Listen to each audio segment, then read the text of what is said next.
Hey guys, আজকে আমরা খেলতে যাচ্ছি প্র্যাকটিস টুর্নামেন্ট ইউটিউবারের কোনো এক লাইভে।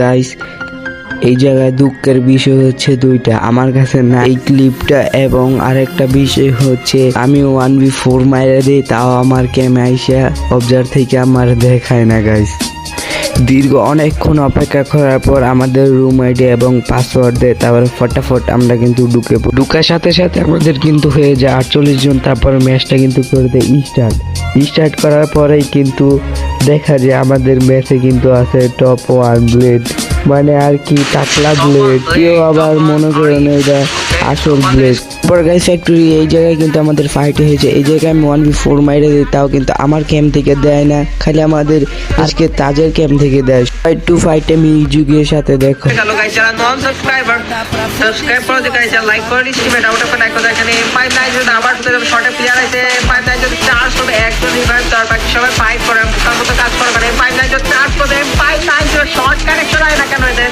আর বুঝি না এখানে 1v2 সিচুয়েশন ফর কি না 2 ভার্সেস 2 সিচুয়েশনে 59 যদি চার্জ এবং দুইজন মিলে দারুণ গেম প্লে দেখানো। এখানে আরএসকে টাচ এবং বিএইচকে সাবি নিচে কিন্তু আরো প্লেয়ার আছে, তাদের সাবধানে থাকতে, ওখানে গ্রেনেড কিক করতেছে, তারা হয়তো খেয়াল করে গাইস। দেখা যাক কি করতে পারে এখানে। আরএসকে টাচ এবং বিএইচকে সাবির উপরে প্লেয়ার রয়েছে, তাকে দেখে শুনে চলতে হবে। আরএসকে টাচ উপরে উঠে গেছে, এখানে টিমটাকে ওয়াইপ আউট করে দিল তারা দুইজন মিলে। পাওয়ার নাম্বার টিমে দুইজন মিলে একটা টিমকে খাইতে সক্ষমতা রাখে এবং রাখলেও দেখা হলো প্রুফ করলো আমরা দুজন মিলে ফুল স্কোয়াডকে খাইতে পারি, আমাদের ওই সক্ষমতা আছে, আমরা প্রুফ করে দিলাম তোমাদের। আরেকটা কথা হচ্ছে গাইস, আমি কোনো স্কোয়াডও নাই, যদি কেউ নিতে চাও আমাকে নিতে পারো, দ্রুত ইনবক্স করো। আমার রুলস হচ্ছে ফার্স্ট রাশার।